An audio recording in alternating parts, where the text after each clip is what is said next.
everybody, and welcome to For Unlawful Cinematic Knowledge, episode 12. I'm your host, Kolleen Carney Hoepfner.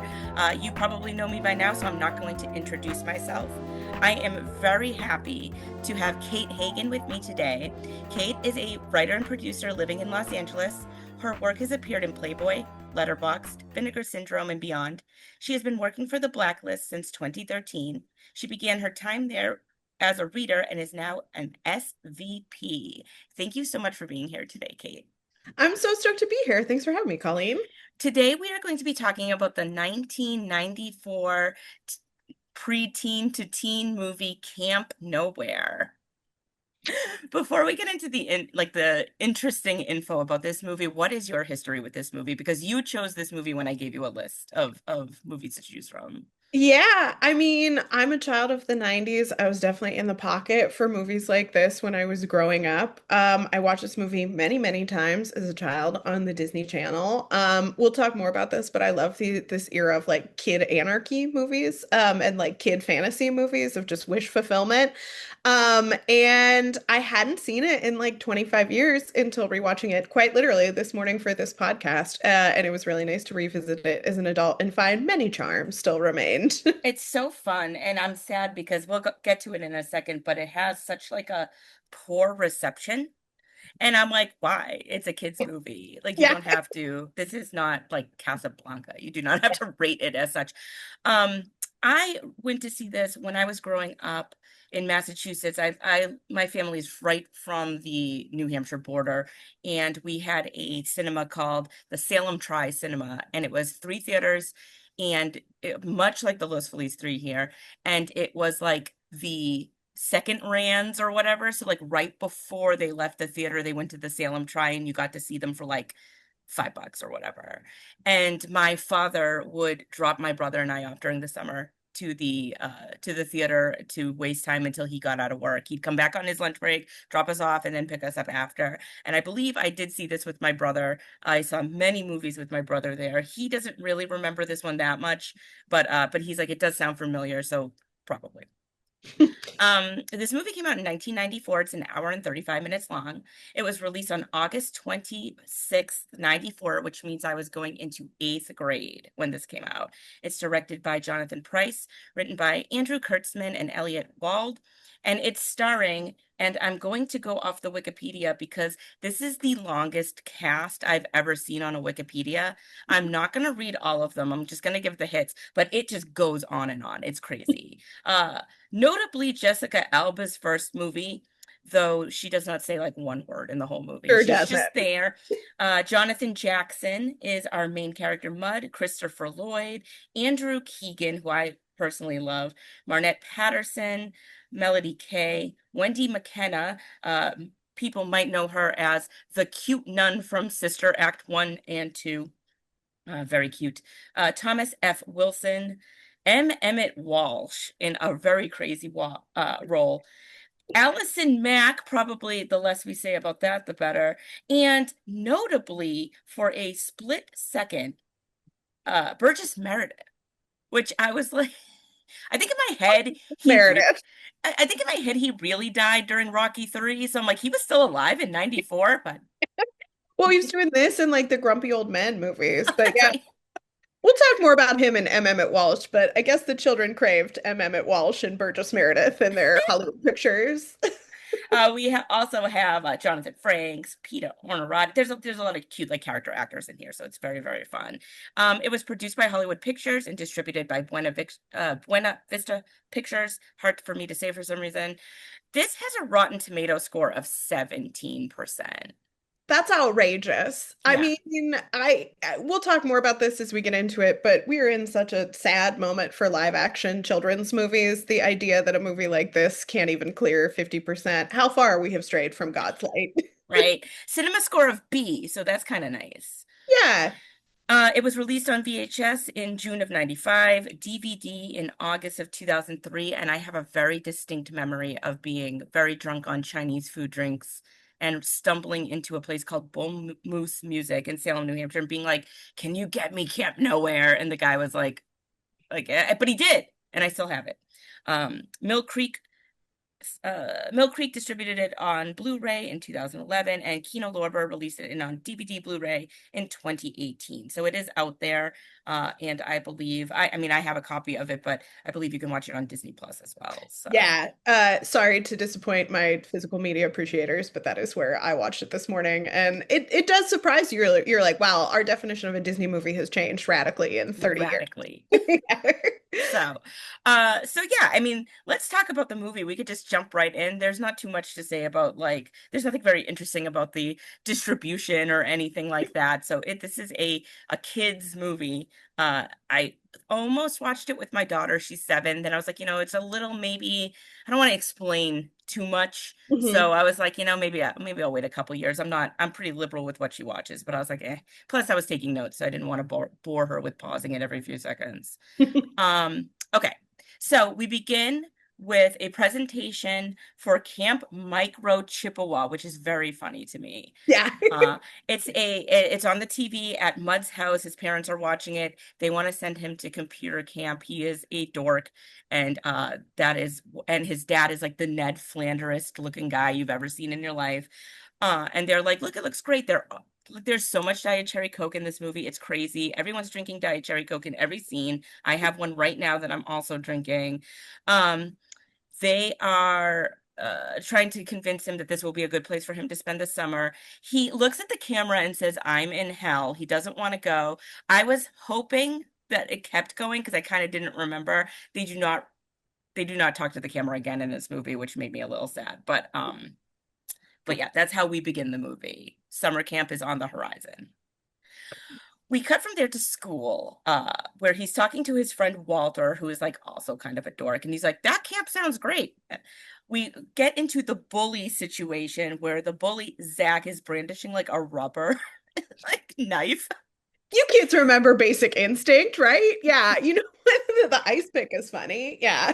Yeah, it's like this is pre-Columbine, so you could just do stuff like that. Yeah. He's like, I'm gonna take you to the bathroom and give you a swirly, basically. But what we learn is Zach, the bully, and Mud have like a pact here where Mud's doing his homework for him. So he's like, okay, here's like I did an essay on Stephen Crane. It's a C.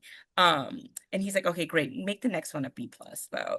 Then he's like, okay, you know how it is. They chat for a little bit. He's like, I got this other bully kind of picking on me. He's like, I'll take care of him. They have a nice symbiotic relationship, but they do have to fake the swirly. So he's like, no, help me while he's flushing the toilet repeatedly. It's very cute. Yeah, I don't know. There's not enough good kid mischief, I feel like, in the world. And it's so nice to see kids like sort of being responsible for themselves and finding their own guardrails and boundaries around like what they can do and like what's acceptable in society. And yeah, we love a bully and a nerd team up. Yeah, they're like buddies. It's like those rare Simpsons episodes where Nelson and Martin are like besties. Yeah, yeah. So there it cuts from there to getting off the bus. This is where we find our like 4 sort of main characters. So we have Mud, we have Trish, who's like the popular actress girl. We have Gabby, who is, for all intents and purposes, the fat girl. Like that is her dynamic. It's this is a frustrating movie when it comes to like weight talk because it is very much a product of 94 where this girl is not even overweight in the slightest and they're like she's fat. I uh have a lot to say about that. We'll get to yes. it, but it is insane to me that they're like, here's an 80-pound child who is so obese. She's not only going to fat camp this summer, but has been going to fat camp for years, apparently. And I guess I kind of feel okay in the sense that they don't shove her into a fat suit. Because if I recall Ice Cream Man, the original Ice Cream Man with Clint Howard, there's a kid in a fat suit through the whole movie. It Oof. never pays off in any way. And then at the end, they take him out of the fat suit. I'm gonna have to rewatch it because this is how I remember it. And the main kid goes, nice. And he's like, yeah. And that's the only time it's like he lost weight, but there's no like other part of the movie where like that comes into play. It's very weird. And their whole like she's so fat is they have her in like an oversized sweater and she's Yeah, the eating whole like a time. cupcake. Yeah. Yeah, she's just in a big jacket. That's it. Of course, Zach, our bully. So they are walking to school, they're complaining. Trish doesn't want to go to the Hollywood camp. She goes to the acting camp. And Gabby's like, well, it's better than fat camp where they make you eat like crap all the time and it's boring. And then, Zach's like, well, I go to military school. How about that? So they're all just like, and this is where I noted that these kids were and still are in a different tax bracket than me because I did not ever once in my life go to summer camp. And nor can I afford, I would not send my children to summer camp, but I cannot afford it even if I wanted to. It's a real class division, isn't it? I find that I know you're from the East Coast, but I Yeah, find that it's a real East Coast vibe too. Like it was not something that was done as much in the Midwest.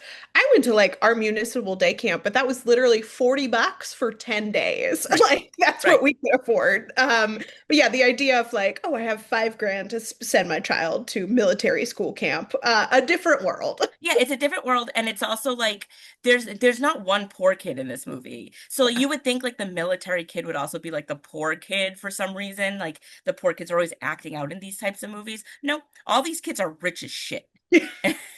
And I'm just like, I don't identify with this at all. So that's okay.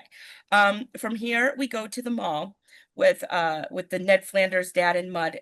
This is where we meet uh Dennis, which is Christopher Lloyd's character. He is working at a basically an easy cheese store where he's giving demonstrations for easy cheese, which is not something you really need a demonstration for, but maybe in a rich community you do. Now Yeah, that I they're think just about it. like junk food. We don't know what that is. Okay, I did have a thought. Maybe you can confirm or deny. Okay. I was like, is that the same mall from Body Double from where It he? does actually look a lot. It Yeah, looks very I similar. it's If like, we both came to that conclusion, then probably, but I do know that we both know one person that we could ask. yeah, totally. So I will text him after this. And I know he's listening, so hello. Hi, Travis. Anyway. Uh so this is where they start talking about how this camp that they're gonna send him to costs like 3 grand. And from like their distance, Mud and Dennis, Christopher Lloyd, have this like eye connecting moment where they're both like, we are in hell. Yeah, Like we hate our lives. Then we go back to the kids walking. There's a lot of setup before we get to these camps. And it's just the kids walking constantly. Uh and they start talking about how much these camps are going to cost their parents and it's such a waste of money and they get this bright idea. What if we took the money and rented our own camp? Like we could do that with that amount of money and the seed is planted. So, from here we have our four friends conspiring. It is I don't use the video for this because I'm just never gonna get dressed up enough to do that. But my background is very much the four kids. We have Trish filing her nail. Of course, Gabby has a Twinkie next to her. Let's see. Uh, we have Zach just looking cool, and then we have Mud like reading stuff. So this is where they start saying, oh, this guy that we saw at the Easy Cheese store is a former drama teacher at the local high school. He doesn't work there anymore, but one of them's like, oh, he left town. No, he didn't. He works at the Easy Cheese thing. So what if we approach him with this plan? So that's what they're going to do. I love these like all these 90s sort of like master of disguise movies before computers and cell phones and everybody's parents could like look this man up online and be like, "Wait a minute, we all got duped." It's like, no, he just puts on a wig and a different outfit and he fools all these parents in town and nobody bats an eye. Nobody thinks anything else of it. And at one point towards the end, he has outfits on under other outfits. So he just has to rip one part off. It's very fun. Yeah, Um, totally. they go to this trailer, this rundown trailer, and Mud's like, hey, are you Dennis Van Welker, the old drama teacher? And he's like, no, I'm not him.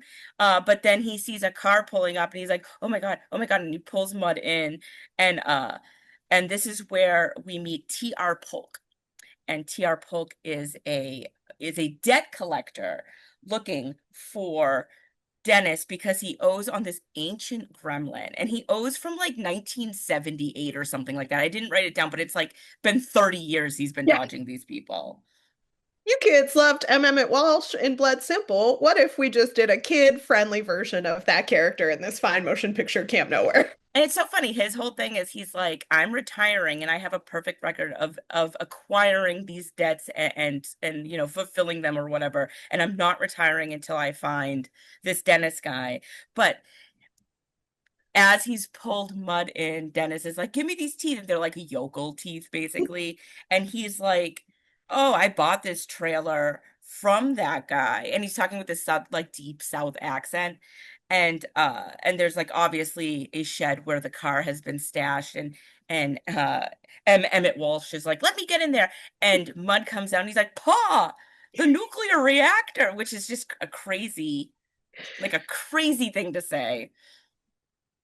Um, and as that happens, oh, he works for Bulldog Collections, which I thought was very fun, actually. Uh, as this is happening, the kids have kind of picked up on it, and we don't know this yet, but they've hotwired the car and moved it. So, yeah, he says turbines out of alignment, which is like crazy. Uh, Just like there's a level of sophistication to these children and their schemes that we never see anymore in kids' movies. that's Like, because nobody has literacy skills. yeah, They don't know yeah. what a turbine is. They don't Uh, know what a nuclear reactor is. They don't even know how one would hotwire a car because you can't anymore. Right, right. I know there is something to be said. I love watching an old movie and being like, none of this would happen with phones. Yeah, Like, yeah. it's Phones, just that the theory that phones kind of ruin movies is not entirely untrue. so, um, so basically, the debt collector, I was a debt collector for a few years. It was genuinely one of the worst jobs I've ever had in my entire life. I made so much money. I was so good at it, but because I was nice. I was Mm, like, okay, you can't pay it. That's fine. That's cool. I'll just talk to you. I'll have to call you next month. I'll talk to yeah. you later. Not a big deal. Just gonna mark it down. Not gonna yell at you. You know, and then I think I was so nice that people like were like, oh, I'll just pay it off, you know. But I went home every day and like I was drinking too much. I was miserable. It was the worst job in the world. So to see him be like, hey, I'm a debt collector, I was like, I hate you. Because they're just like evil. It's just an evil job. Um, since they helped him, they're like, okay, here's the plan. We will give you like money if you help us. We'll give you $1,000 off the bat if you help us like convince our parents that we're going to new camps so that we can like find a camp. Um, so we have this great montage of him tricking the parents. For the Dork family, he's Dennis Wozniak, and he's a computer camp counselor. He's dressed just like the dad, like the same type of sweater. So they haven't. Kooky sweaters. Yeah. Incredible stuff, He's man. like, nice sweater. And he's like, thanks, like whatever. This is where everyone's drinking the Diet Cherry Coke. This is where I finally noticed it. And I was like, oh my God, okay. I love Diet Cherry Coke. I drank it a lot in high school. I'm glad it's back.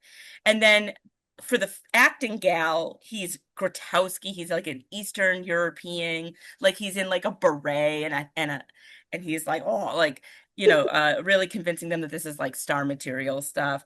Uh, for the sleek away camp is what they call it. He's like a Richard Simmons take, which is so good. Yeah, it's really devastating. I mean, Christopher Lloyd was such a great chameleon of an actor, and like the fact that you get that just sort of like supercharged in 5 minutes of this movie when he's playing all these different personas is so much fun. It's so fun. He's like, we don't starve our kids.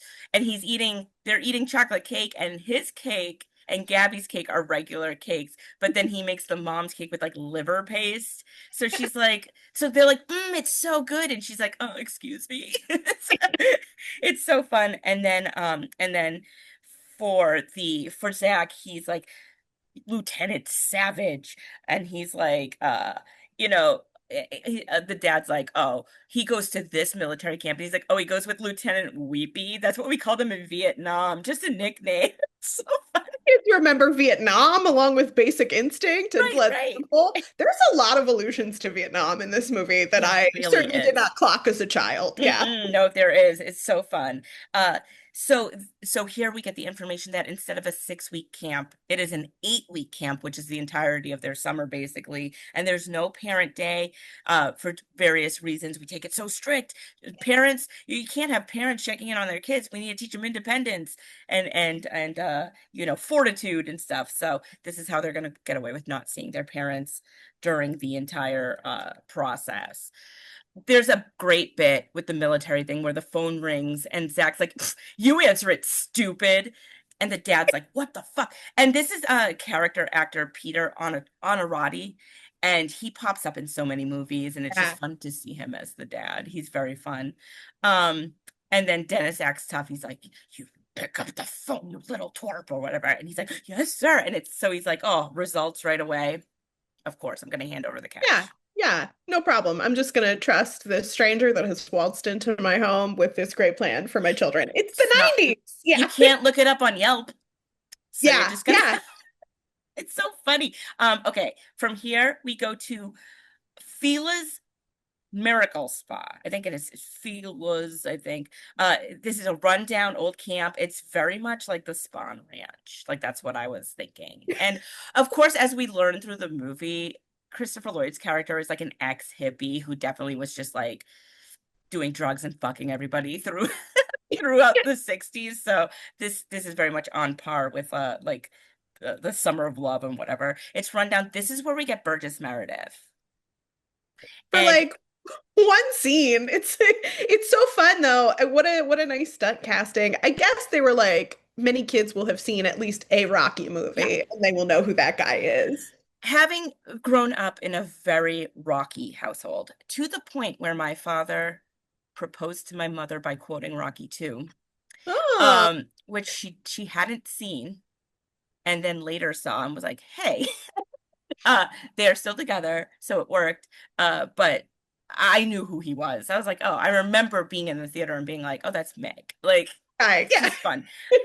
And he's like, oh yeah, like this was like a spa, and then in the 60s it became a commune, and there was so much sex and drugs and debauchery. And we have Christopher Lloyd like, oh, that's why this place seems so familiar. And then they're like, oh, you've been here before? And he's like, no.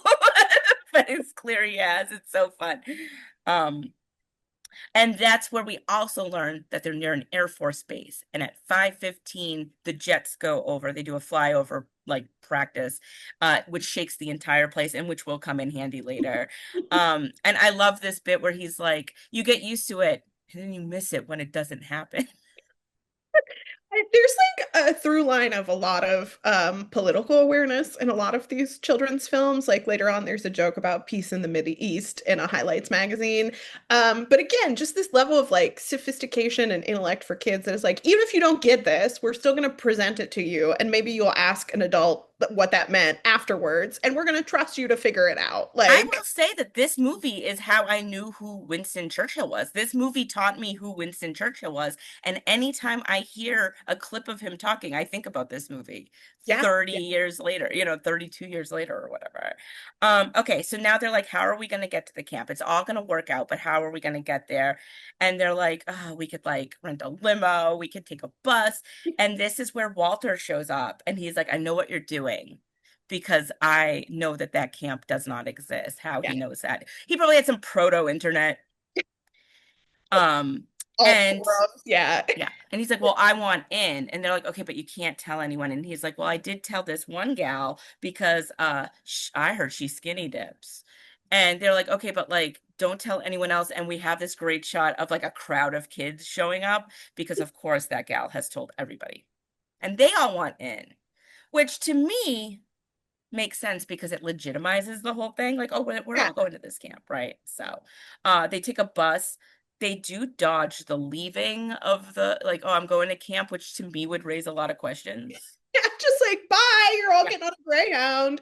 Also, like doing the math of the like, I don't know, 50 to 75 children. Let's say they're all bringing 5 grand of their Yeah. parents' money. It's a lucrative scheme, children. Yes, because it's like at least three for the registration, right? And then it's like that they're sending them with money because and as we see, the money like lasts a while. So, which Yeah, I do have a no note. problem. Yeah. No problem. These are rich people, so I don't understand this life. It's fine. um so they get on it's like the most broken down bus in existence too. I would not put my child on that bus. That's okay. These parents were definitely at work when they left. Yeah, they, they yeah. left a note with an envelope of money. This is a latchkey kid movie for sure. Just like a real, you'll be fine. Like, we want to make sure you're like being a citizen in the world, but like, that's somebody else's problem Yeah. for the summer. Yeah.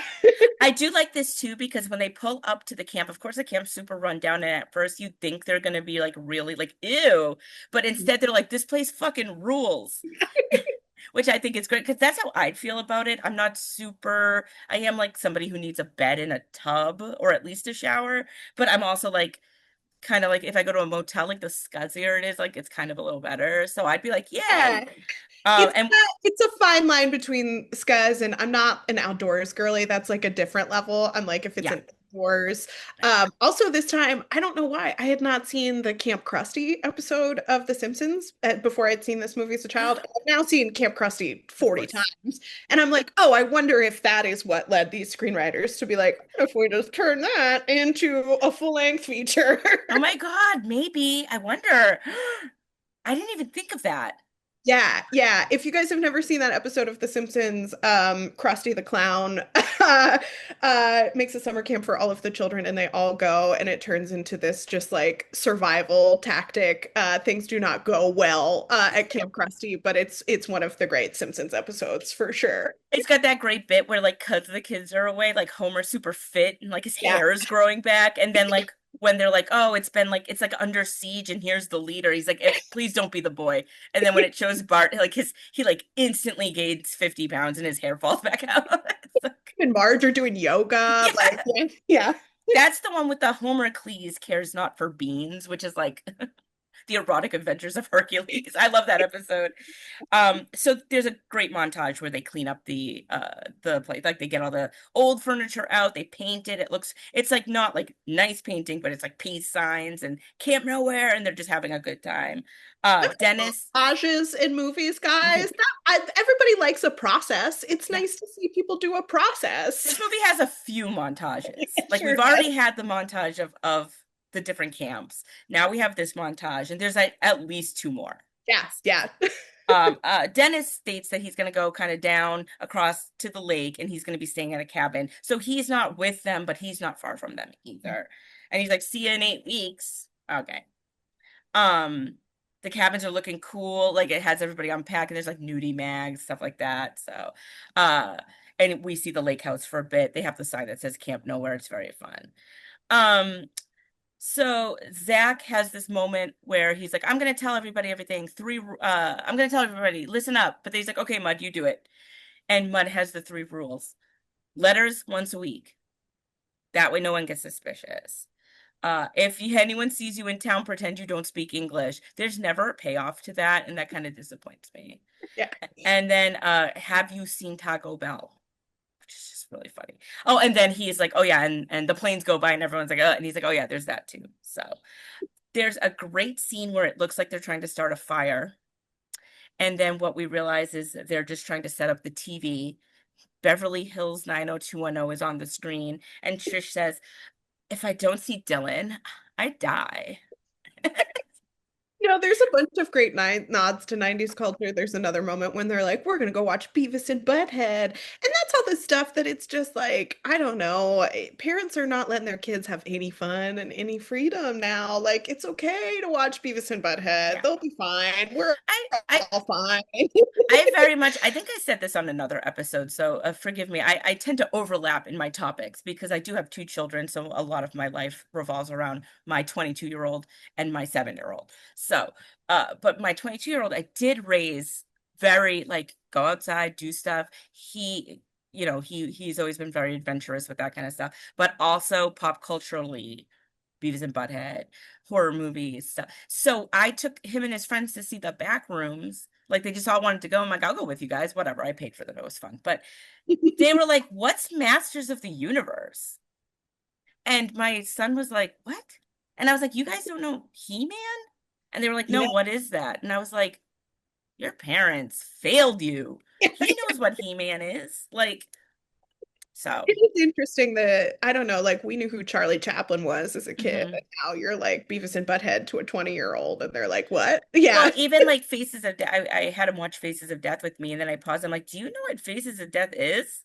And he was like, "No." So I had to like give him. I was like, "Okay, like it's not super important to know for this movie, but like it does help."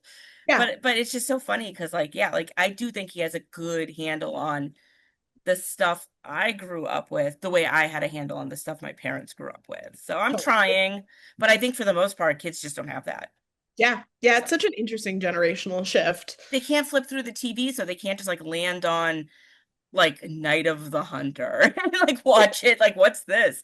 Whatever. Hey, it's the only thing that's on. You're just watching Night of the Hunter. Yeah. Watching it just to watch it. Okay. So yeah, I love this little bit with the 90210. They have this like effigy where they're like, here's the diet shakes, here's the nerdery. And then one kid's like, here's my cello. Those are like thousands of dollars. I'm like, no, kid, please learn to play the cello. That's actually a useful skill that you will be grateful to have as an adult. Also, it probably has like lacquer on it. Don't burn that. Yeah. It's so bad. But it's very cute. They have this nice flashlight tag scene where they end up like kind of bumping into an old car, and Zach's like, I'm gonna fix it up over the summer, but it's gonna take money. And this is where we realize Mud's been holding on to everybody's money, so he dishes it all out to them. But they're like, money, Mud, money, Mud. But he's like, you don't want to draw attention. You have to make it last all summer long. So then we immediately cut to a shipment of like Circuit City trucks, Yeah. instruments. One guy's like, where do you kids want this chainsaw? Toys. And it's so funny because it's like they're trying to they're trying to run under the radar. And I would like to think at least one of those delivery people would be like, that's weird. Curious. He's like, Yeah. you're 12. And it's, I don't know, too, it's such a difference in like the tactile toys and the stuff that's exciting to them versus kids now would be like, I'm getting an iPad. Yeah, Whereas they're like, give me a super soaker, give me like a pogo stick, give me all sorts of things I can injure myself with. That montage made me think a lot about Blank Check, which I also really loved as a kid and is another like anarchy kid fantasy movie of just yeah, what would a child do with a unlimited checking account? The answer is buy 200 super soakers. yeah. And it's great. But also I would like to think that kids do have a lot of the like, kind of not fun toys like that anymore, and a lot of electronic stuff like iPads and stuff. But if they were in a camp that didn't have any service or anything, like they barely get television, uh, they would have to buy toys. And you would have toys at a camp. So maybe, you know what I mean? But while this is happening, a cop notices. And this is Thomas Wilson, who famously plays Biff in the Back to the Future movie. So that's a fun little little I'm probably sure fan, what is that called? little fan Fan service. I'm service. sure that's why he was cast, but Christopher Lloyd is in many of the prominent 90s children's movies when you really think about it. This Dennis the Menace, in which he scared the absolute shit out of me. That's right. Adam's Family movies playing Yes. Uncle Fester, and obviously Back to the Future. He was everywhere in our childhoods. Right. I love him. He's at the Yeah. conventions I work at. I cover Southern California conventions for Fangoria, and he's always at them. And he just seems like very fun. Like he doesn't seem like one of those actors that you meet them and you're like, I wish I hadn't done that. Like he's having a great time. And it's just so nice. It's nice to see him around. If I run into him next time, I'm gonna be like, hey, Camp Nowhere. I bet no one I brings don't it. want to talk about Back to the Future. Who cares? We're going to talk Yeah. about Kid Nowhere. Yeah. It's like when my friend Lauren and I met Stephen Dorff right after we recorded our Fear.com episode. And Yeah. I bought a VHS from Video Hero, and we took a picture with him, and he was like, oh man, no one's talking about Fear.com That's this much. awesome. Okay, here we have this moment where Trish and Zach are kind of bonding a little, like the preppy girl and the bad guy, right? Like the bad boy. And he's like, I'm gonna fix up this car because you can drive at 14 in Mexico. And I'm gonna drop out and go to Mexico. And she's like, what? Oh, I like don't drop out. But she's like, she doesn't say it yet, but she's like, oh, you're gonna drop out. Like she wants him around. So they do walk home together every day. So this is not Yeah. like a and he's like, why would you miss me? And she's like, no. Well, yes. No. They feel like a year older to me than all Yeah, the other kids. And I think maybe that's intentional that they're maybe like a year or two ahead because they just seem a lot more inclined to things like romance. Not that we don't get a little bit of that with the other kids, but you're like, right. he's hotwiring a car to Mexico. That's a different level of adulthood than some of these other children. Yeah, they definitely breathe like 16 to me. And I think Yeah. it's established that they're all about 14 years old. Because there is sort of like a little Mud and Gabby vibe that gets built on as the movie goes. And to me, that seems way more age appropriate. Yeah. With like Yeah. the first crush and they're like, oh, maybe I'll kiss her, like kind of stuff. Um, so let's see. We get like, mudfish and just this and that little thing. So then we get the letters home, another montage where it's like, dear mom and dad, like this is what's going on. But as they're they have like there's these two twins that I believe are in the Problem Child movies. Thank you. The whole Yes. time I was like, what do I recognize those girls from? And I could not place it, and it was driving me actually insane. I'm pretty sure I looked very quickly and I was like, okay. And I am going to that Problem Child double that's coming out on the 6th. I'm very excited for. I haven't watched those movies probably since like early college. So Yeah, I'm the more absolutely anarchic children's movies, obviously, especially the second one, which is truly insane. yeah, I can't wait. So they're like doing like DEF CON like type stuff where like they can pretend to blow up. Like they're like, Grandma lives in Michigan, let's blow it up. Uh, and there's like a pie fight. There's a 32 billion foot sub. There's swimming, and then we get to the 4th of July. So this is where stuff like starts to happen. So this is where they're playing Party at Ground Zero, the song, Yeah. and every time I hear the song, I think about this movie. So this movie did leave a huge mark on my psyche. Yeah, there's a lot of great soundtrack stuff. There's a Cranberry song later. There's a Paul Carrack song that I was like, wow, again, just like a level of adulthood that children's movies don't have very Yeah, often it's anymore. oh, I love it when they throw like a I'm like, this song rips. Yeah. So they're kind of like skating down the ramp or on the bike down the ramp into the lake, and it's 4th of July, so they have fireworks, and Mud has these like sparklers on his helmet and goes down, but he falls and he burns his arm. So they have to go get Dennis because they're like, oh, we can't like call an ambulance or something, we'll be busted. Dennis takes them to the local doctor, and this is Wendy McKenna, who rules in Sister Act. And she's so cute in this too. She's so Yeah. pretty. Yeah, there was this whole trend of like cool doctor ladies in 80s and 90s movies that were like the love interest for the middle-aged guy. But I don't know, even that feels like kind of unique to the times now of just like, I'm a cool small town doctor lady who's a babe, Yeah. also smart and compassionate. I do all this out of my kitchen, like basically. Don't worry about it. So she wraps him up and she's like, you're gonna have to come back Tuesday. And so they have basically Dennis has pretended that Bud is his son. And Mhm. she's like, I'm supposed to report firework accidents to the local police because fireworks are illegal here. And he's like, you don't know what it's like to be a single father. I mean, with your husband and your children. She's like, I don't have a husband and kids, which is like his way of getting info from her. It's very smart. It's really cute. Um, and and so he's like, okay, I'll bring him back Tuesday. And she's like, okay, I'll let it slide this time, right?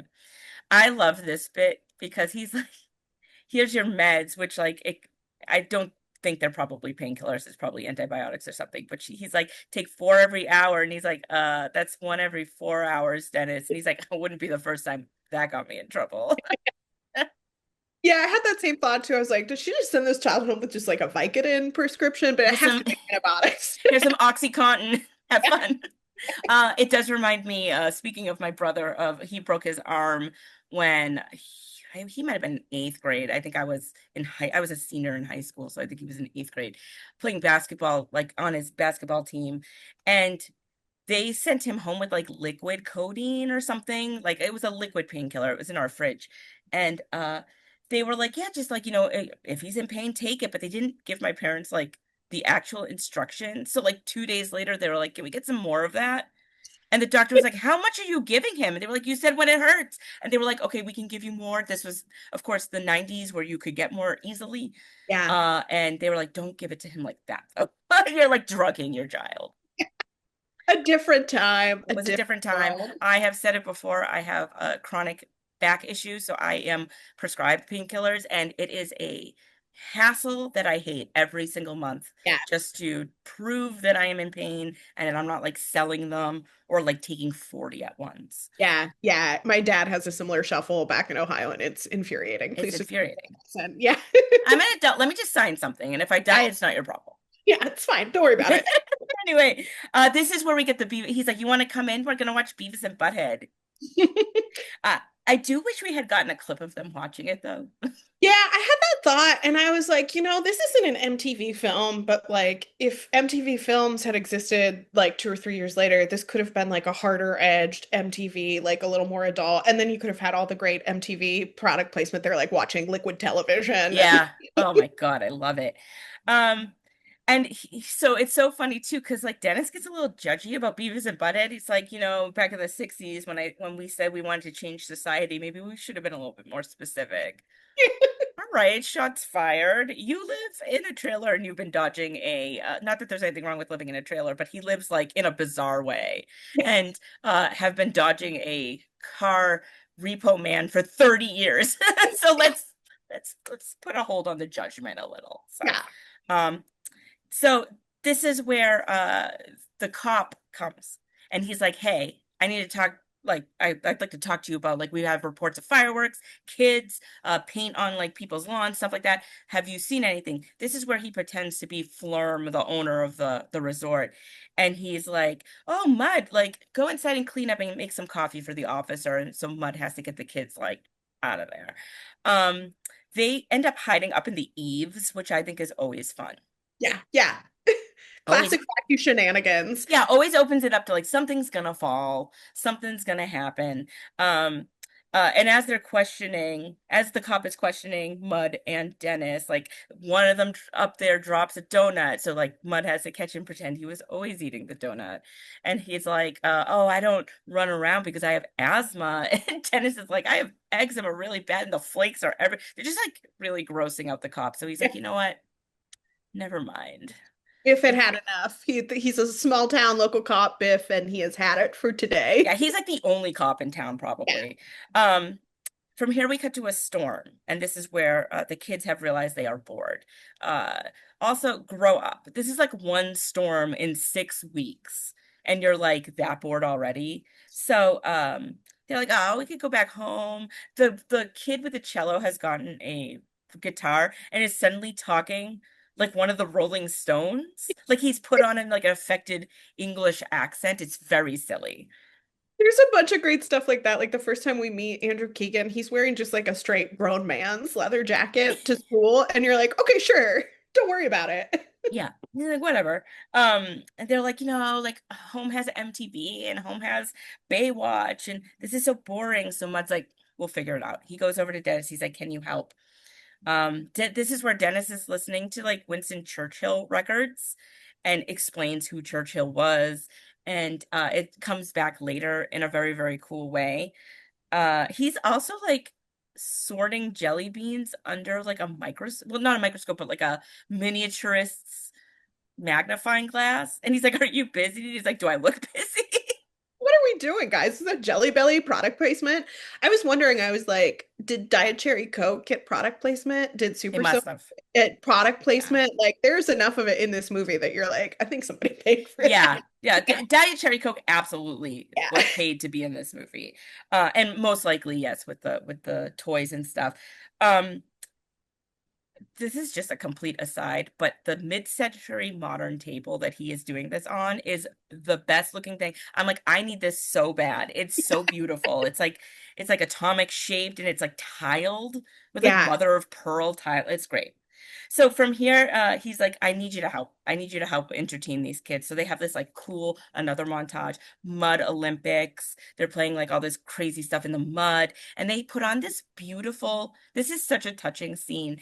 All the kids are watching Dennis and Trish put on this beautiful like shadow puppet play behind a sheet, and it's about like the gods and like throwing up the stars and like the wheel of time, and it's so gorgeously done.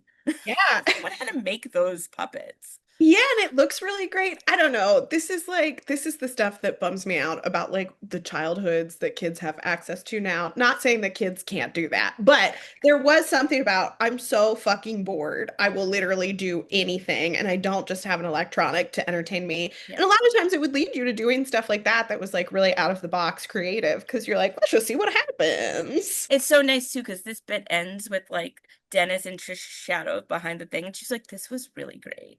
Like it's Yeah. just so touching. Um, Here, okay, so this, I don't love this scene for a lot of reasons, and I'm sure we both have stuff to say about it. But this is where we realize Gabby's kind of become like the mom for everybody, where she's like dishing out meals and stuff, and she's like eating a carrot.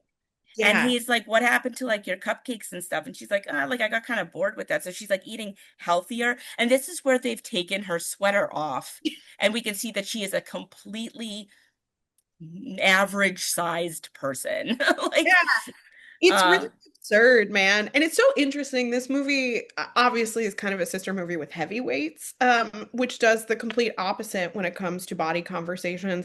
That movie as a fat kid was incredibly meaningful to me of just being like, oh, these kids get put under the gun by adults, and instead of caving to that pressure, they say, fuck you. yeah, yeah, We're that's gonna a have fun fun. movie. Oh, I love heavyweights. I think this is the year before. And it is interesting. I'm like, I don't know if Gabby is that same character in a post heavyweights world, but so much of that is like the 90s childhood of being a fat kid. It's like, do you want some Slim Fast? Do you want some snack? Yeah. Well, all you got to do is eat a carrot and all your problems will be solved. It's really dark. It's really, really dark in this otherwise very lovely and buoyant movie. I know, and there's another scene coming up that I'm sure you know which one I'm talking about, where like there's this body sort of talk again. And as someone who I had anorexia for 14 years, and I it got very dire, and I had to go into treatment for it and almost died from it.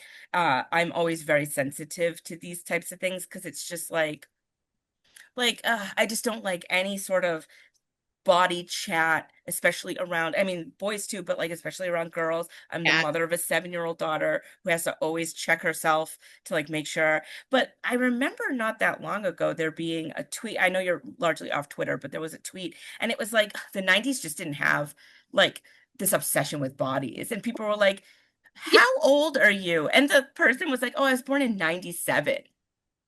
And it Have was you like, ever been traumatized by a teen people spread as a fat girl telling you, like, hey, fatty, would you like to wear the ugliest shit imaginable? Because that's what's available to you. You don't get to or forget about the 90s. this, like I knew kids with Slim Fast in their lunch Yeah. boxes. Like if they're like, looking back at it, it's like we're like 12. Like, what are you doing, right?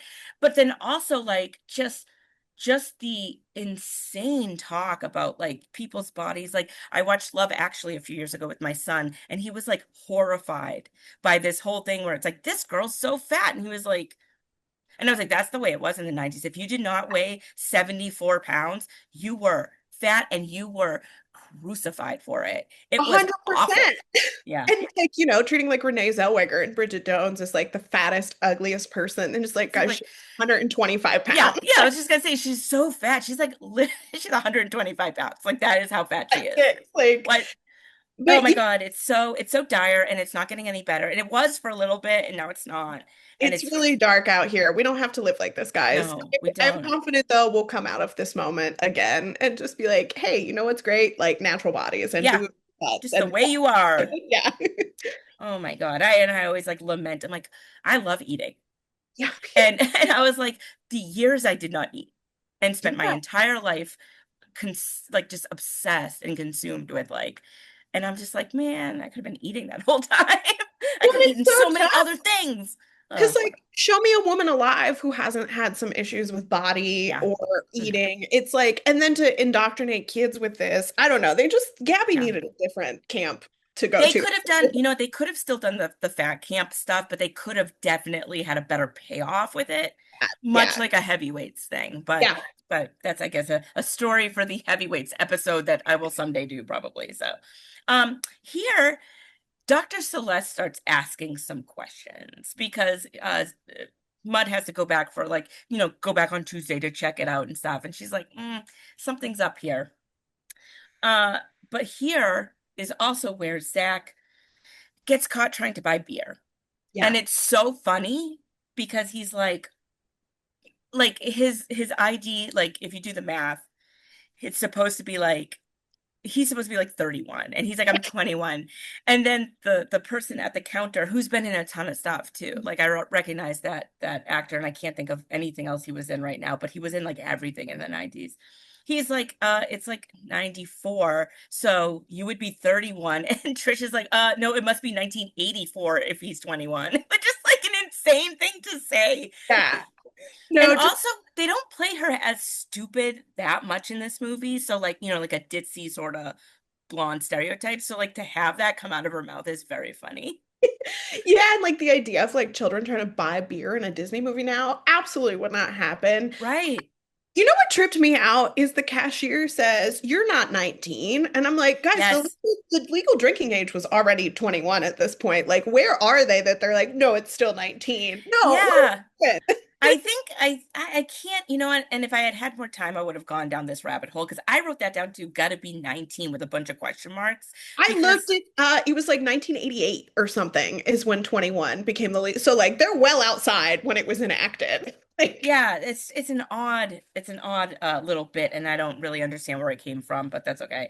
So he's busted, and then he's like, "No, I'm buying this for my disabled dad. He's in the car." And Dennis is like in there, and he's like, "Oh, that's for me." He starts like limping, and he's like, "Look at my leg, realistic, right?" So he does get out of it because they were like they were gonna call the cops and stuff, but he's like, "What are you doing?" Like, not great. But while this is happening, the cop has rode up and is like something is wrong here, so starts kind of following them. They lose him by taking the gremlin through a car wash, but Dennis gets out of the car, starts like directing traffic through the car wash, and then walks the cop through the car wash to be like, let me explain our services to you, which is so funny because he's just getting beaten with like these rags and stuff like soap and like big scrubbers. And he's like, imagine how much this would hurt if our scrubbers were like more powerful or whatever.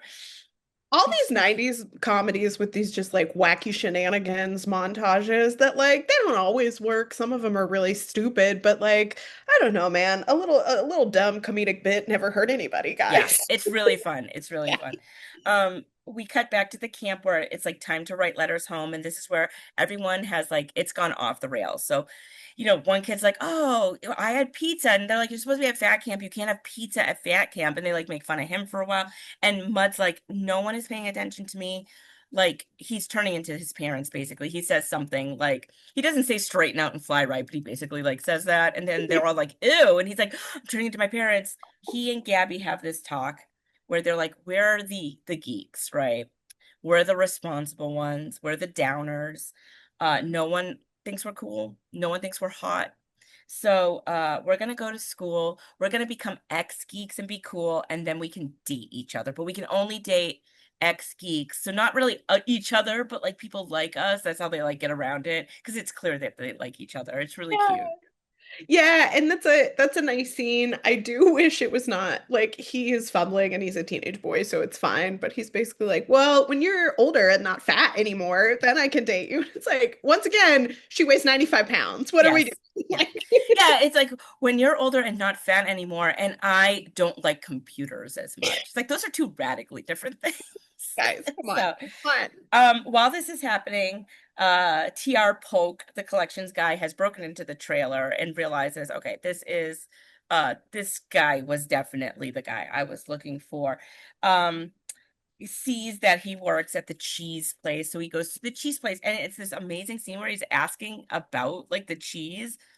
Like I forget what he says, but he's asking like about the ingredients. Like he's genuinely interested in the cheese. Yeah, it's I don't know too, that whole mall culture strain of society that we lost in the Yeah. 90s. That used to I be do so feel like the mall is coming back a little though. I hope so, man. So many of my treasured childhood memories are just putzing around the mall on a Friday night or a Saturday afternoon. That's it. That's it. Claire's and I'm not up to date on what is happening with Claire's, but Claire's was going out of business. And I genuinely started crying. And I was like, I haven't bought something from Claire's in like a million years, right? But like the thought of there not being a Claire's just like filled me with this grief. I was Yeah. probably like premenstrual or something, but I was like, I was like weeping, and my husband was like, what is wrong with you? And we had my daughter, and I was like, I don't want her to grow up in a world without eclairs, right? But then it got saved, so it's still Yeah, there. I think it got like bought by private equity, so who knows what it Yeah, it'll is. probably be gone soon, but then I was like filled with joy. And I Yeah, bought a Halloween blanket. oh, love to see it. Yeah. My mall, it was, God, this was so clutch. It was KB Toys, Mm-hmm. Players, and Walden Books all right in a row. What a dream. Perfect. And then the Suncoast video was across the aisle. Perfect. We had a Suncoast, but we also had Sam Goody. Goody Yeah. got it. Like all my friends in high school worked at Sam Goody. So, but yeah, I do feel like my son hung out at the mall a lot when he was younger. And like every time I go to the mall, especially the Sherman Oaks Galleria, which has a Lush, which is why I go there, um, it's packed. There's always Yeah. a million people there. The Burbank Mall, I live in Burbank, and the Burbank Mall is not so much like that, but I feel like they should put me in charge of it because I could turn it around. Yeah. You know what? I have a lot of free time. Like, you don't even have to pay me. I'll just do it. I'll They do it. did for the Shards, the Hulu show that's based on the Bret Easton Ellis book. I can't remember. It might have been the Sherman Oaks Galleria, but they did like a retro, transformed it into what Oh, it really? in the 80s. You had to like buy tickets for it, and it was a whole thing. But I was like, they had like a fake Radio Shack. I was like, yeah, the people crave mall. That's what Yeah. we actually all want. Yeah, I was like the Circuit City truck earlier. I was like, oh my God, we've lost so much. And Yeah. it sucks. It Yeah. Just sucks. homogenization of culture. That's a different podcast episode. It is, it is. And I think too, like, I even said like earlier to somebody, I was like, I don't want to be someone who's like, my time was the best time to live because we had problems. We had lots of problems. But I do feel like it was the last good time where there were It, tangible things you could hold on to, like the mall.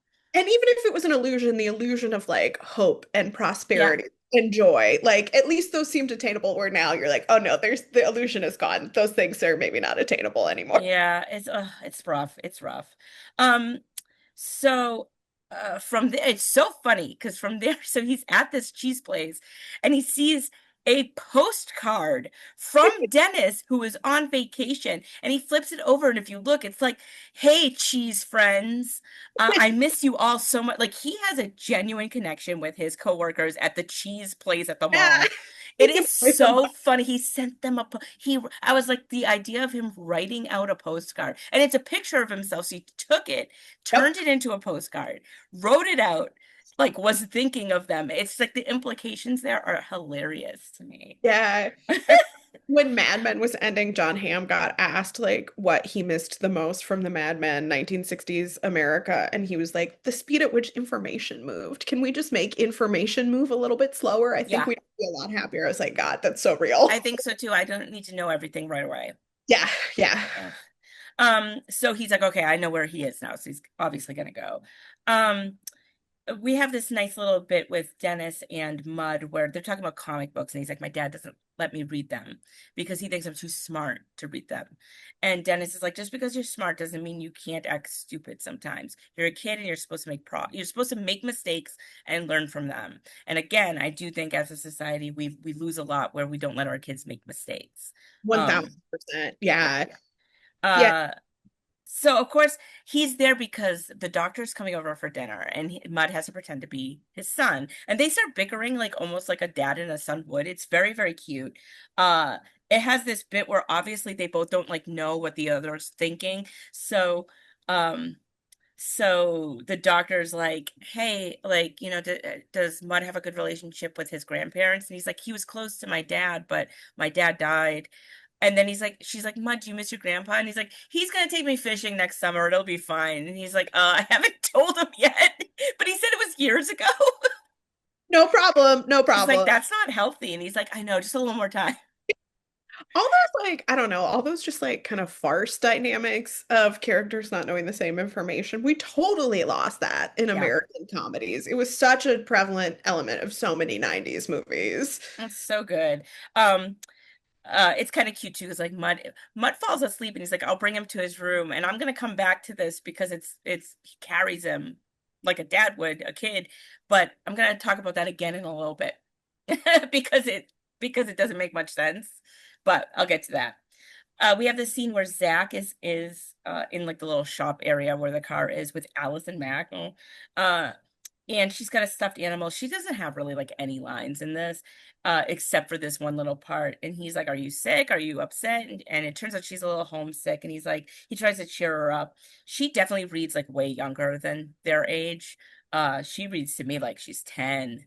But Yeah, and I did wonder, I was like, did Allison Mack and Andrew Keegan meet on this movie? And that's how we end up with NXIVM 15 years later. Like, is this yeah. their origin story, which is really wild to think Wait, about. was he involved in that? Yeah, he sure was. Holy shit, never mind. I take back my I love it. I do like him as an actor, but like I take that back because I didn't realize. I will say, uh, whenever people say Allison Mack, for some reason I think of like a different actress. Do you think Uh of Alex Mack? I do. I think Yeah, of Alex Mack and I'm like, yeah. that girl? And then I'm like, I don't know if I know who Allison Mack is. I remember it was like 2 years later. I was like, wait, I've been thinking of the wrong person this whole time. Yeah. What's Alex Mack's name? Larissa Olanik? Is that her name, I think? Maybe. I'll look it up while you She's lovely. She comes to the Los Feliz 3 sometimes. I've seen her there. Oh my Yeah. God, I will not go up to her and say, "Hey, I thought you were Allison Mack for I this whole got time." totally starstruck. I met her through a mutual friend one time, and I was like, "That's Alex Mack!" Like of all Yeah, people. it's so funny because they don't even really look all the same. Yeah, Larissa Olenek. Yeah, yeah, that is her. Yeah. Yeah. Oh, I didn't realize. I'll have to be on the lookout for her. But it was like years Mhm. later that I was like, I was wrong this whole time. Anyway, but she to me, I didn't realize he was. I have a rabbit hole to go down later, like a years later rabbit hole. He had like an offshoot of NXIVM, I think, but it was also not a great situation, particularly for women. Oh, I take Yeah. back my Yeah. my earlier praise of him. I do think he popped up in a lot of movies and I think he He's a was really great kid actor, man. The 90s, many of those folks certainly have the battle scars to prove it, but yeah. really terrific young performers.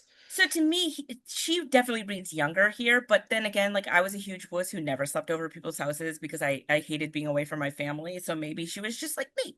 But she's got like a stuffed animal and stuff. But he's like, well, we could you could help me with the car. And she's like, ugh. And he's like, we could make a she's like, can we make a necklace out of like the washers and stuff that are in like a jar? And he's like, yeah, like here, take these, make a necklace, and then come back and we'll make me one. And Trish has been watching this and she's like, he makes a very off-color joke about looking up her skirt, which isn't great, but she clocks him on it though. She's like, Yeah. absolutely not. And he's like, sorry, sorry.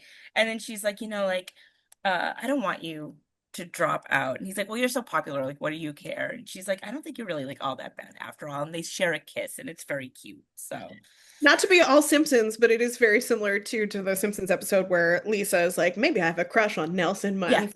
And they sort of have their good girl, bad boy dating situation for a moment. Nelson is secretly very sensitive, as we learned from that road trip episode. So there's like a lot of parallels. I'm actually wondering now if there was like a Simpsons, like if they were just super into The Simpsons like everybody else was. You're So, like, let's take the best Simpsons bits and turn them into a feature-length film, and who could blame them? and 30 years later, two gals in LA are gonna figure it out. So, anyway. Okay, so we're near the lakeside where the doctor and Dennis, and she's got a glass of wine, and she's like, why did you quit teaching? And he's like, well, I don't know, like, I wanted to inspire the kids, and then I felt like I wasn't inspiring them anymore. But I didn't want to inspire them to be actors. I wanted to inspire them to be, inspired actors, inspired accountants, inspired doctors like you. And there's this like romance sort of moment, which is really sweet. We don't really see anything, but it is really cute. Um, but as she's leaving the next day, so she spent the night, she drives by the camp, which like she didn't see it on the way in, whatever. Don't worry about And yeah, I'm not gonna worry about the logistics of that. And she sees all the kids like running around and Mud's down there playing and stuff. And so she and Mud knock on Dennis's door and it's like busted. She's like, we're in Dennis's room, right? So he turns to the back. This is where he had carried Mud out. So he was dead asleep. So did he just leave him on the ground or did he wake him up? I have questions. I thought it was very funny. Uh, but here's the thing. He has a talk with her and he's like, there's only 2 weeks left. So like if you want, you can examine all of them before they leave so you know they're healthy, but like just let them have fun. And she's like, okay. this is genuinely probably like it's a felony because the amount of money involved. It's a little money laundering with these children. Don't worry about it. Yeah, I mean, I don't know. YouTube analysis culture has done so much damage to movies, but you watch old movies and you realize like we just didn't give a fuck about plot holes or logic. I mean, No, especially like watch some screwball comedies from the 30s. Stuff just happens for no reason and you just go with just it. go with And it. I think this movie is a great example too of like, guys, just don't Yeah. work that hard. Just it's And I do want to stress that like I'm pointing this out for this podcast because it's funny to point them out, but I genuinely do not give a shit when I'm yeah, watching it. Like it's like yeah. yeah, I'm gonna suspend that disbelief and be like, sure, like I'm a well-respected, educated woman in this town. I'm gonna let my criminal boyfriend uh let like 40 kids run rampant on an abandoned like campground and up to no good, no supervision really. And you still like up to 5 grand from each parent. I'm just gonna let it slide. It's funny to point it out because it's like in the real world, like what but yeah, It's going to watching jail too as an accomplice. Yeah, right, like you knew about this and you did not report it. You are a mandated reporter. yeah, 100%. Not to mention the firework thing that you already pointed out. But like of course, like I don't really care. Like I don't care about that Just stuff. go with it, guys. It's the 90s. So from here, the parents, we have a little bit of the parents, and they're getting letters home, and they're like, it's so funny because at first it was like 8 weeks, we could do whatever we want, right? Which, like, yeah, like when you're a parent, 8 weeks without your kid at first sounds great. Like 2 months of being a free adult. I had my kid at 22, so like I was never a free adult, you know what I mean? But realistically, my daughter goes to school and I'm like, oh, I can't wait for her to get home, So they're like, you know what? I know that there's no like parent day, but why don't we just go surprise them? So Yeah. all the parents have come to this conclusion. So they're like, we're going to get ahead of it and we're going to pull off the best scam of our lives. So they're like calling home. They're like, you know what? There's going to be a parent day after all. I'm in the production of Annie. Like, there's like a military thing that you can come see. They are, Mud's even like Winston Churchill once said, right? And they're like, who the fuck is Winston Churchill? So it's very fun. I love So the sequence of the movie where we get to see them be really creative and use a lot of ingenuity to figure out how to pull off this scam for Parents' Day. yeah, And that's exactly the thing I'm talking about of like kids don't have access to boredom in the same way that they used to, where you're like, no, we're going to the chalkboard. We're building a schematic. We're they like, literally build a model of the camp. And they're like, and it is so clever. I love this scene. I love the scene when the parents end up coming that we're about to get to, because all of the little, like, okay, this person moves here and this person moves here. I love anything that has a lot of moving parts because I think it's so smart because my brain does not work like that.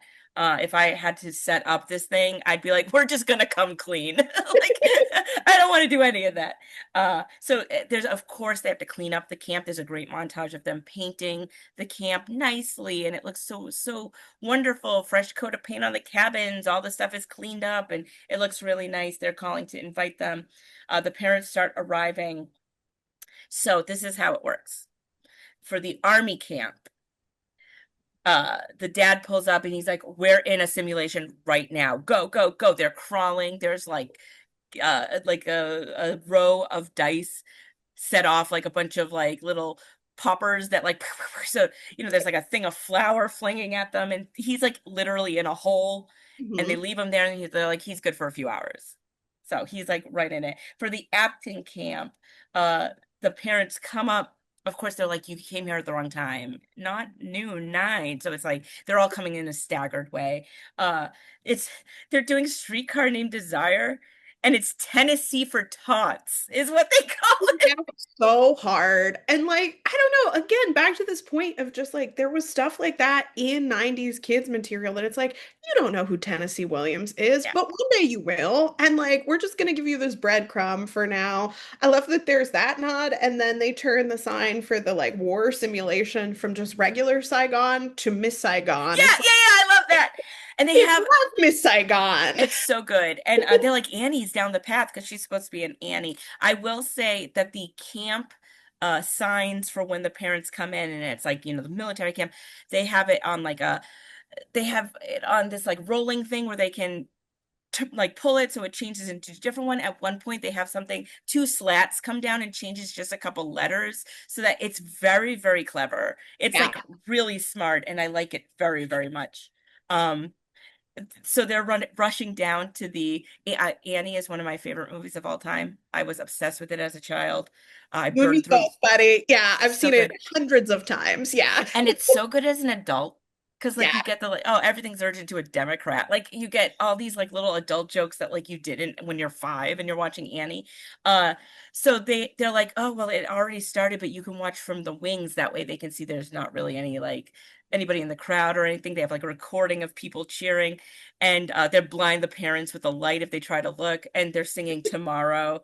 And they're like, oh, the opening act was great, like pretending like they were there the whole time. uh for the sleekaway camp, they have a bunch of kids like running down the path in fat suits, which is really funny, but also like just have them be normal because it's been 8 weeks. Like, Yeah, yeah. But the um, Richard Simmons is so spot on. The approximation of that is absolutely perfect. And he's like, great. He's got the curly wig. He yeah, makes the parents do like calisthenics. It's so funny. Um, but this scene I do not like. So they have Gabby handing out like food, uh, uh and her mom kind of sneaks up behind her, and her mom's like, "Oh my God, you're so skinny."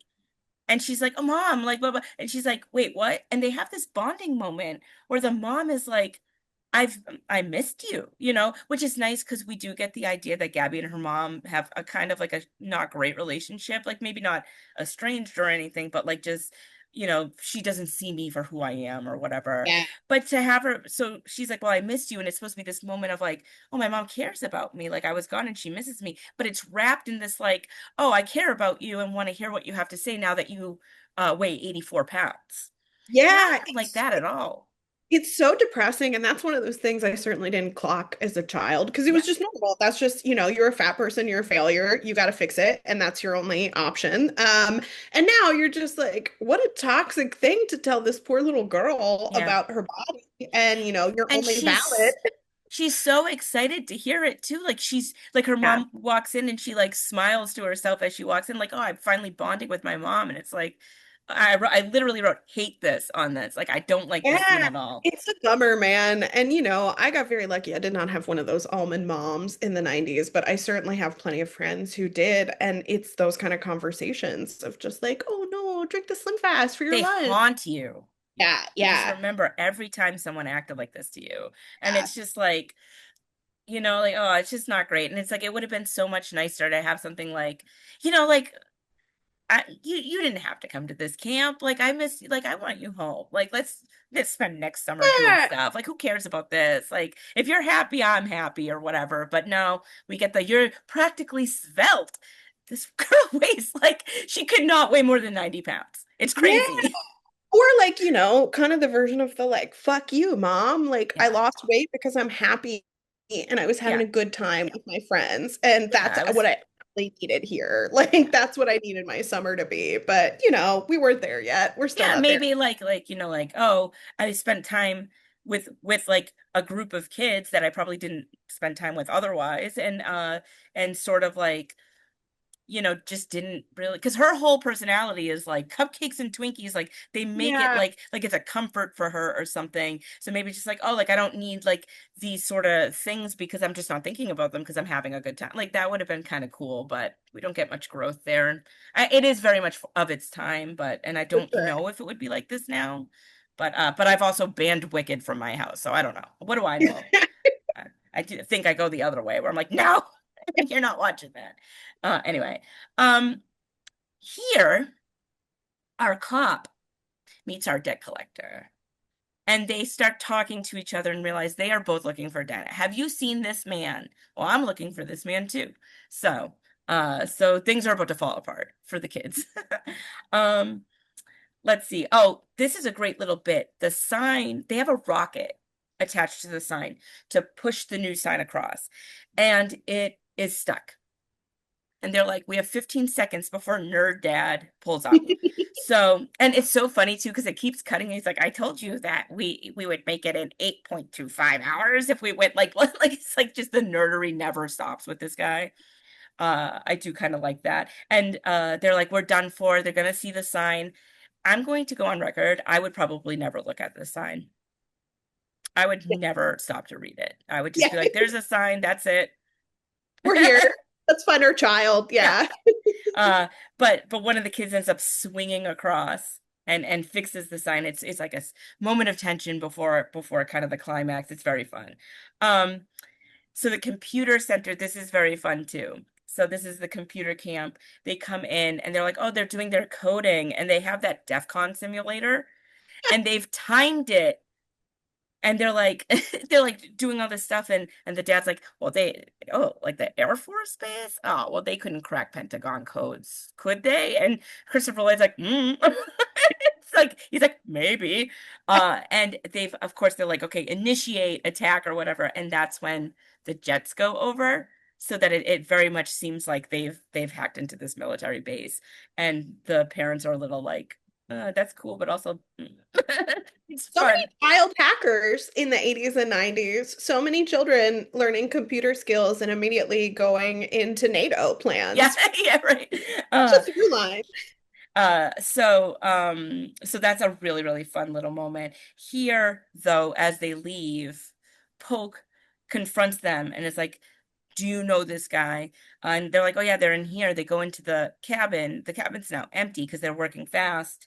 But there's this madcap Benny Hill style tripping over this, and that fell. And there's the computers. And this bag fell from the ceiling, and now I can see like the Annie stuff. And now, like, oh, it's just like 5 straight minutes of them getting caught up in ropes and like bags of flour hitting them. It's really stupid. And so in this way, all the kids are hiding behind like a curtain, and they are busted. So, and so is Dennis. There's cops everywhere. So, I guess they like called probably a neighboring town's cops, because I'm pretty sure that cop is like the only cop in that town. Yeah, Biff called in his reinforcements. He's like, I'm out of my league with these children. Dennis he's like hightailed it out of there. So Mud goes to warn him, like the cops are here and stuff. Shitty on Dennis's part. And but then like they have a sit down, and I'm like, time is of the essence here. So Yeah. like you shouldn't be sitting down talking about this. And he is like, I'm getting out of here. It's gonna be worse for me than it's gonna be for you. This is not really the biggest deal. You're gonna get in trouble. You could go take off in the woods for a few hours, and then they'd be so worried about you that they wouldn't care. But I'm gonna run away. I don't want to be accountable for this because I'm gonna get in a lot of trouble. But you're a kid, and kids do dumb stuff. It's gonna be okay in the end. Um, then the doctor chats with Mud for a bit, and she's like, Dennis left, huh?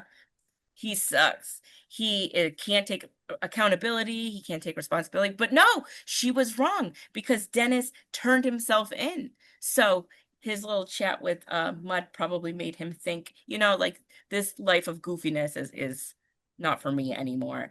He's turning himself in. He starts pretending that this was like a cult. So he's like, yeah, 8 weeks of rigorous, like, fun and games, and then the religious stuff comes. Then the mind control comes. So funny. He says like Yeah. his, I forget what he says his name is, but he says he has like a crazy, like, you know, cult name. It's very fun. But then Mud, it's like, no, this was our idea. Like, this was my Yeah. idea. I came up with this, and everyone else is kind of scot-free. They just went along with it. But then all the kids are like, well, it was my idea. Like, we were all in on this. Yeah, they do their little Spartacus Yeah. moment, which is cute. And I don't know, I think this movie does a really nice job, among with some other movies from this era, of teaching kids about consequences and responsibility in a Yeah. way that doesn't feel like vegetables. Like, you can do whatever you want, but you are going to have to pay the piper Yeah. on whatever you do at some point. And instead of being like a movie of the week, like, here's the moral lesson, it's a really nice way of just being like, yeah, you do some crazy shit. Sometimes you're going to have some crazy consequences, Yeah. and you got to figure out how to navigate those. So do the crazy shit, but you're going to have to deal with that But too. understand. And Yeah. there is also a sense of like the dad and Mud have a conversation where he's like, well, you're grounded for like the next 30 years, right? And he's like, yeah, but he's also like, but I'm also like super impressed with you. Yeah. Like, Yeah. Like And that's a crazy scheme to pull off, and you pulled it off. And sometimes you're just like I like, and I've been this in this situation with my son where I'm like, I almost can't even get mad. yeah, Like, I'm not mad. I'm just impressed. yeah, I'm Like, kind of impressed, but it makes me think of my best friend back home, and we were very wild growing up. And I don't think she would be, I'm not going to name her, but I don't think she would be upset for me to say that we were wild. Like the fact that we're alive is shocking. And her son got into some trouble, and to me it was very minor trouble, but there was like him and a friend had smashed some windows out of a building that was about to be demolished anyway. So it's like, come on. Like this who was gives not like the neighbor's house, a shit? right? Who gives a shit? And of course they posted it on Snapchat. Ah, well, herein Claude. lies the rub. Yeah. Yeah. And I was like, and she was so upset. And yeah, of course, get upset. Like the cops are involved. Like they had to like do some community service stuff. It wasn't that they had to pay a fine. It wasn't too big of a deal.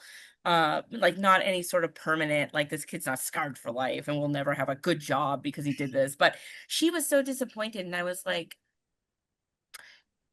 do I have to remind you of like every stupid thing that we did? Like we had a house we broke into all the time. Like, what? And she was like, no, I know that. And I was like, the only difference is we didn't have Snapchat. Yeah, Like, man. we probably would have posted it because we were Yeah. two cute girls who wanted attention, right? So it's just like, and I was just like, you almost can't even get mad. And I was like, you can, but like, let's temper the anger a little because it's It's like, so true. And you got to let kids know. My parents did a really, really great job of like teaching me boundaries and limits. Like the first time I got drunk is still the drunkest I have ever been in my whole entire life. And my mom the next day when I came home just so sick and was just like, it's your fault, man. And yeah, was that's just a let lesson you're me learning. let me vacuum the house today and didn't do anything like mean or shitty to me, but was just like, oh, am I scraping this toast from Yeah, the yeah. floor? Like, yeah, just My like, my brother got picked up. They were on a scavenger hunt. They had to throw a water balloon at like it was like throw a water balloon at a car, but like a car, any car. And he picked like the one unmarked police car of in course. my town. And my dad knew the police chief because he had worked for him.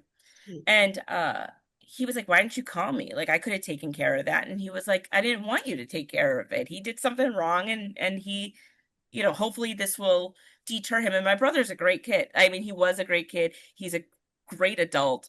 Uh, I definitely was the bad one of the two, but I got like I just didn't get caught. But I was like, we would have gotten caught. We would have gotten caught Yeah. if it were different.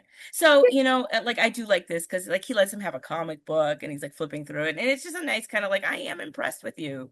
Like, that's cool. You're still in trouble though. So like, don't Yeah. get it twisted. You are grounded. Um, It could be true, right? You can give your kids consequences and do it in a way that's not going to harm and traumatize them forever. Yeah. the cop is pissed because no one's pressing charges, which I kind of feel like the cops could press the charge. Whatever. It's fine. But he's like, I can't believe no one is like mad enough to like get this guy in trouble. And Polk's like, well, he still owes me like $2,800 or whatever. And there's money left over. So Somehow. I wrote how. How? Yeah. How much money did these parents give these kids? Anyway, I don't know. But he's like, here's the money. Call it even. You can retire, knowing that you got all of your money. So that gets situated, and Zach gives Dennis the car that he's like fixed up to the point where it's pristine now, which is really fun.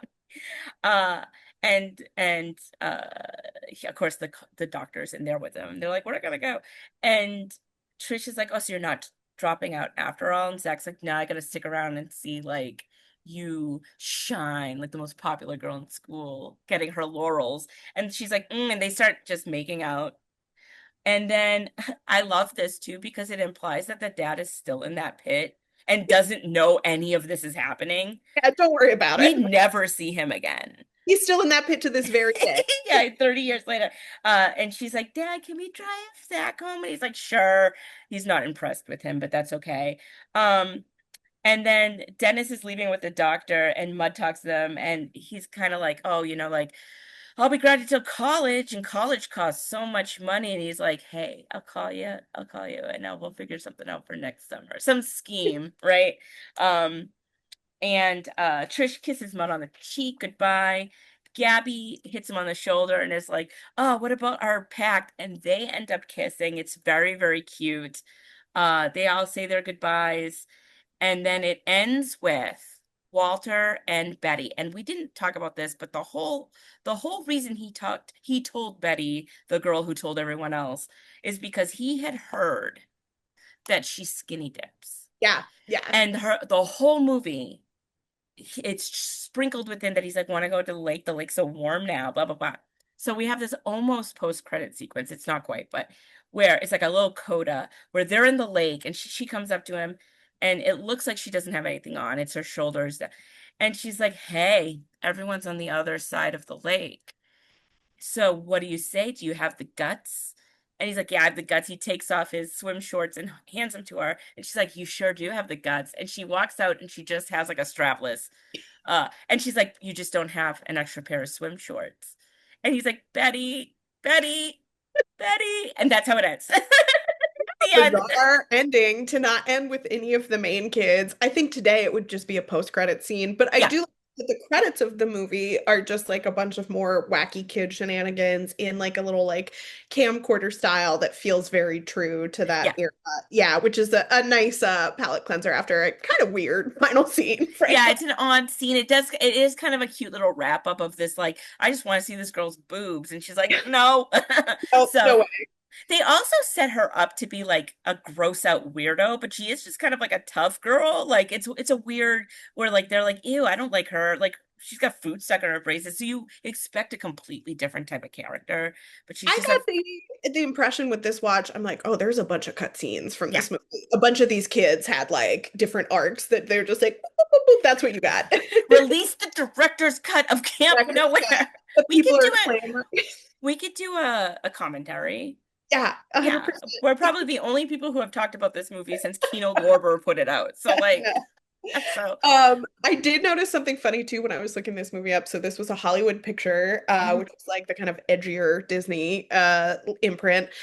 This came out between in the summer of 1994 for Hollywood Pictures. It was buttressed by Color of Night and Quiz Show, two extremely adult motion pictures. Quiz Show, which is great and went on to get nominated for a bunch of well-deserved Oscars, and then Color of Night, which was one of the most batshit, delightful, insane erotic thrillers of So the fun.